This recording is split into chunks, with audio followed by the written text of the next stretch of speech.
welcome to another episode of Hard Factor. It is Wednesday, February 27th. Our top stories for the day. Mark is going to do one about the state of emergency. Or lack thereof, according to the House of Representatives.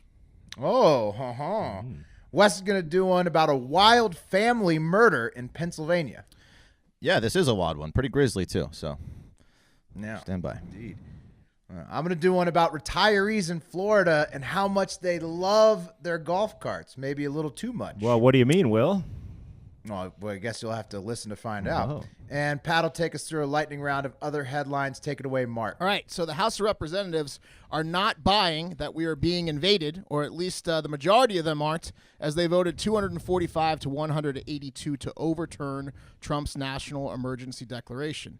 13 Republicans and all the Democrats voted for the overturning.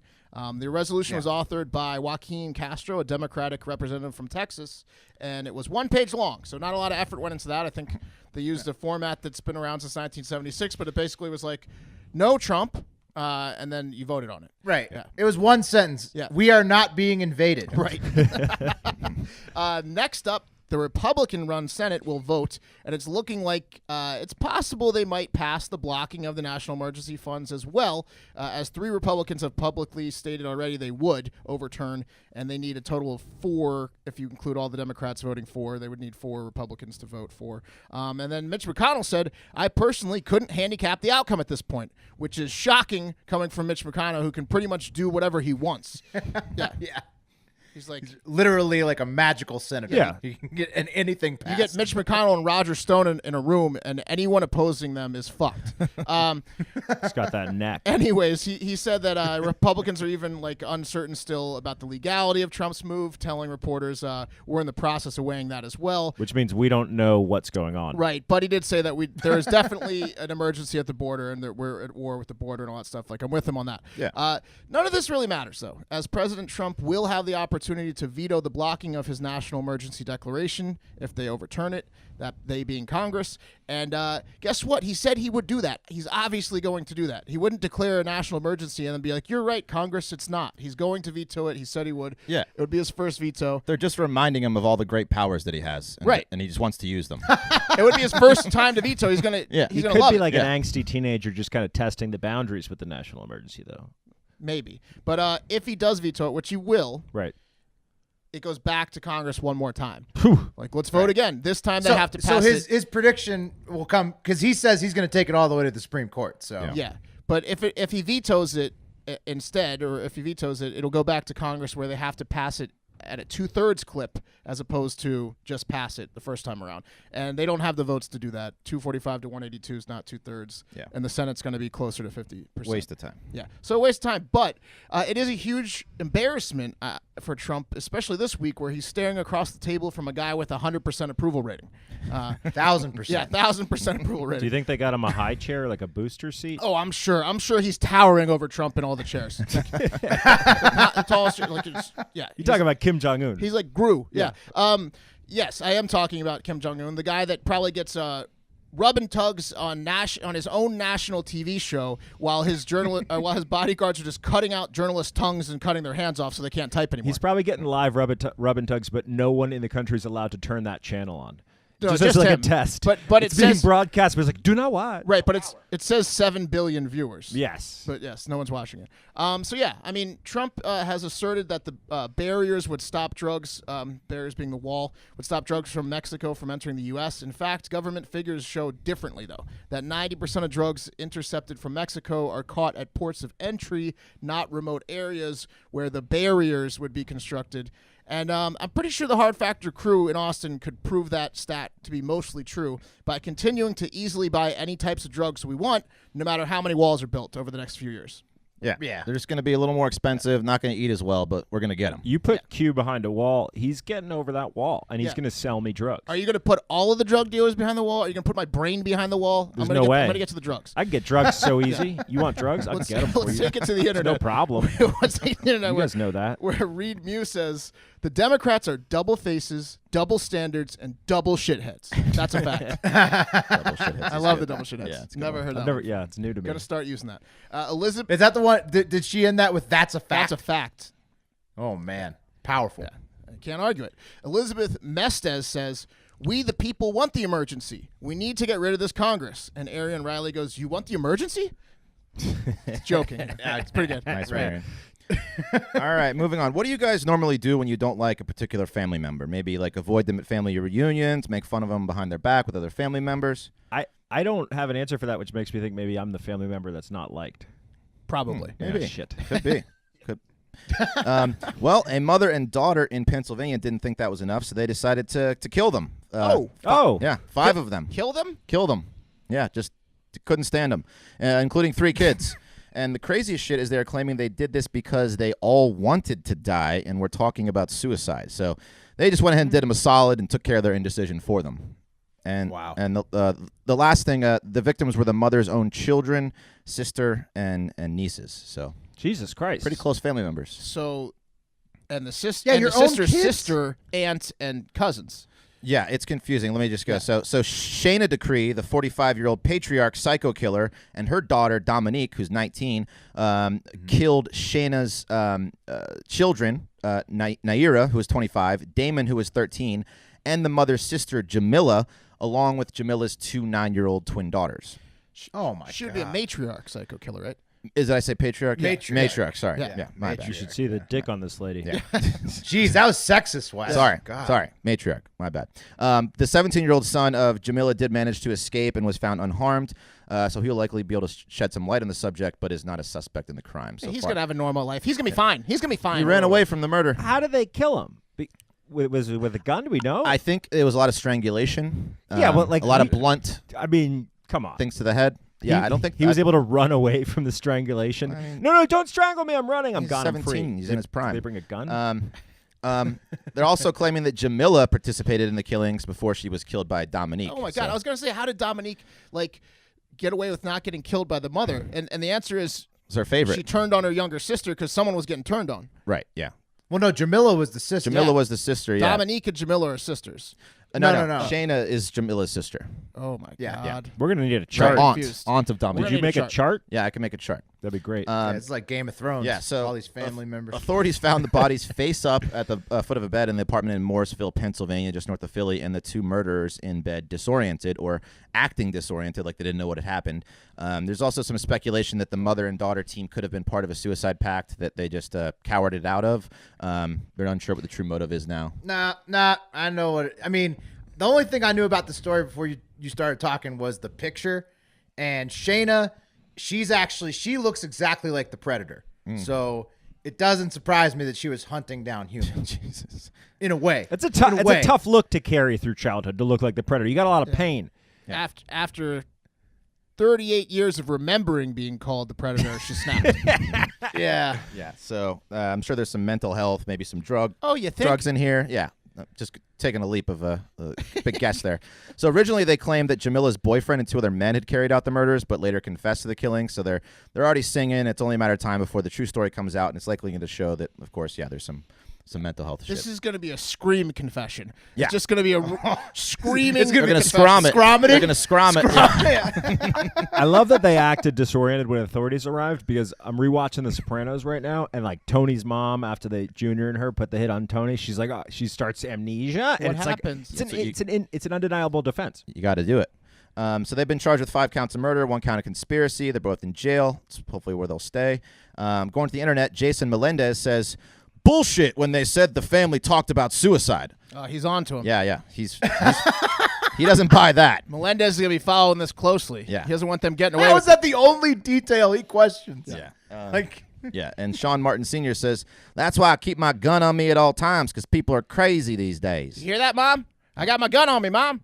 He's also in front of his 18-wheeler that he drives. With his gun. Yeah. So Good pick. All right, that was fun, Wes. thank you. yeah, that was super fun. All right, let's move it along to the Villages, which is a retirement community in Florida. Sweet. Yeah. Yeah. It's a town-sized retirement community 62 miles from Orlando that's known as the Disney World for old people. It's home to 110,000 people with basically nobody under the age of 55, and it has 33 different 9-hole golf courses all over the town. Whoa. and a shitload of custom golf carts that the residents use to get around. Almost no cars. Wait, so if you're like a young guy that's really into fucking old people, you just can't live there? You have to be 55? You got to get a visitor pass. Yeah, you got a visitor I think pass. you could live next door. Gotcha. You could get in Wes there. is asking for a friend. Yeah, You just can use your able-bodied legs to walk over to the villages. Yeah. Okay, gotcha. Wow. Gotcha. Yeah, in case you're into that, yeah, go for it. Like I was saying, since the entire town is a retirement community, everyone drives golf carts. And so there's 55,000 golf carts in all, by far the most of any city in the U.S. Jesus Christ. That's amazing. Yeah. That's a ton. It's a shitload of golf carts. I mean, it's one for every 2 people that live there. There's even a golf cart only gas station and 100 miles of golf cart paths around town. That's separate from the main roads. Sounds like paradise, right? It really does sound like It paradise. sounds awesome. Yeah. So, I mean, can we be golf cart salesmen and just move there? That seems like a easy gig. yeah, you just spend your day cruising around the Florida sun, drinking, maybe swing a few clubs. You know you'd mod Got your that- golf cart, Oh, too. yeah. You'd There's have, Oh, yeah. You'd soup it up. Yeah, there's definitely a contest of who has the nicest golf cart. For Yeah, sure. totally. Yeah. It's a Yeah, point of they're all pride. like, they like soup them up. They make them look like Model Ts and stuff, and it's awesome. Yeah. It's super fun. That is until the old people in the golf carts start fucking each other in public. Come on. Yeah, no, that's happening. Apparently, every night you can roam the streets of the village, the villages, to find random old people fucking inside their open air golf carts, and that's just how it is. Still sounds pretty fun, Will. Are you sure about that? I mean, I guess. If you're I guess old, sounds hilarious. Maybe No, not it's fun. starting to sound like that place sounds and smells horrible. yeah, it sucks. I mean, if you're old, you've earned it, but at the same time, like, it's fucking gross, man. It's just like a bunch of like bluebirds fucking in their golf carts. It's I crazy. mean, but it makes sense because, like, die what's the laughing. only thing that stops you from having just unprotected sex with everyone around you that might want to fuck? It's 2 things. It's pregnancy, and these ladies are through menopause, and it's the fear of not HIV, which by the time you get it, if you're in your later years, you're not going to die from it. How many people are dying on these and golf they- carts? yeah. There's got to be a lot of people getting pried off of golf carts. yeah. Yeah, I mean, I've heard that the STD rates are just rampant in these But who retirement cares? communities. Right. I mean, who gives a Right, shit? they don't care. They're like, oh, whatever. It's a way to go. You know. Funny enough, the villages is a regular stop on pretty much every campaign tour because not only do these old people like to get hammered, play golf, and fuck in public, but they also love to These vote. fuckers vote, man. That's fish Yeah. in a Yeah. barrel. You got a 99%, 110K votes. 99% turnout rate, and the 1% is the people that died in between when the Right. polls open and closed. On their golf cart fucking that morning. Right.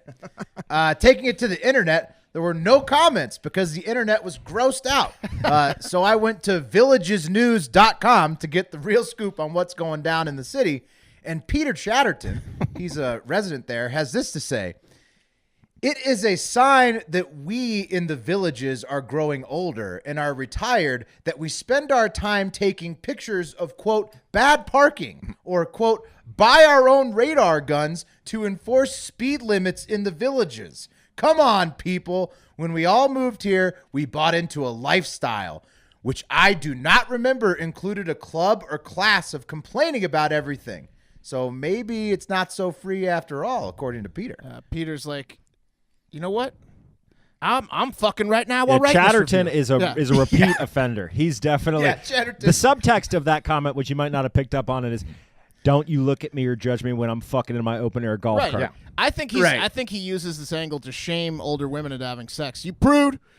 Yep. You old bat. You prude. You're in your best years. Yeah. I bet you could get both legs up on this cart. All right. Hey, guys, let's take it to a lightning round of other headlines we didn't have time to get in depth.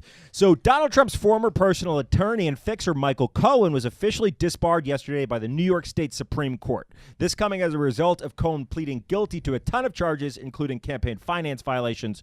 Cohen is just one of many in a group of indistinguishable, later middle-aged white men with legal degrees who've served our president and are now going to jail.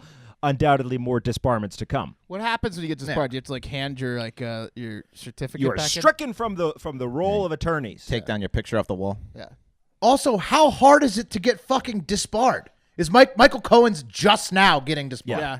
He's facing a 3-year jail That's sentence. really so that good news for most lawyers. Could have something to Yeah, do with for it. all you young lawyers out there, don't worry. All right, look, when the FBI showed up at Don Miller's home in rural Indiana in 2014 to seize part of his vast personal collection of artifacts, it was a shock for people who knew him, specifically because people couldn't believe there was art of any kind in rural Indiana. Oh. They thought they'd gotten it all. Got it all. No, I'm kidding. Apparently, Miller, who is dead now, had obtained a lot of the items in his home illegally through digging expeditions in foreign countries. Among his collections were 2,000 human bones. Oh. Yeah, that represent about 500 human beings. You meant graves. Yeah, and Miller had robbed these bones from Native American burial sites. And this news was met with a sigh of relief from Miller's neighbors, who finally had an explanation for why a poltergeist has been terrorizing them for decades. Right. It's quite a hobby. I just thought he was a priest. All right, a game warden was looking for illegal fishing at Kirby Lake in Abilene, Texas, when he stumbled upon something unexpected.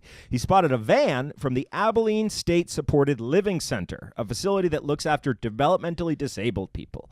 When he approached the van, he noticed that its shocks were under extreme duress. That's because inside the van were 2 employees from the center who were engaged in full-on, hot, sweaty intercourse, which isn't that weird, except for also inside the van were 4 intellectually disabled residents who were forced to watch. No. Oh, no. No. I'm sure it was a sight to see, as both employees looked like they could double for the Hard Factor crew Were they? at week 1 of our weight loss competition. Were the 4 adults like all drinking Slurpees and watching? We Like, don't know, but I'm guessing these 2 people who were boning are a combined weight of 600 pounds. They look like the Natural Disasters, the famous tag team from the 80s, Typhoon and Earthquake. Exactly. And that's going to do it for Hard Factor, guys. Look, yesterday was a huge day for 5-star reviews in the iTunes reviews section. For those of you who aren't regular listeners, we got a bunch of heat from Barstool HQ to get our reviews up on iTunes. So we're making a deal with you guys, the best listeners in the world. If we get 100 5-star reviews on iTunes this week, we'll be doing a bonus Friday episode. You guys crushed it last week, and as of the time of this taping, we're 57 reviews in. So if you want to make us work an extra day this week, we'll gladly do it, but we're going to need at least 43 more 5-star reviews by Thursday at 5 p.m. It's coming close. Yeah, so take your mom's phone. She never uses it anyway. Tell her that you're texting God. She'll be confused but calmed. Follow us at Hard Factor News. Don't take no shit from your boss, and have a great fucking day.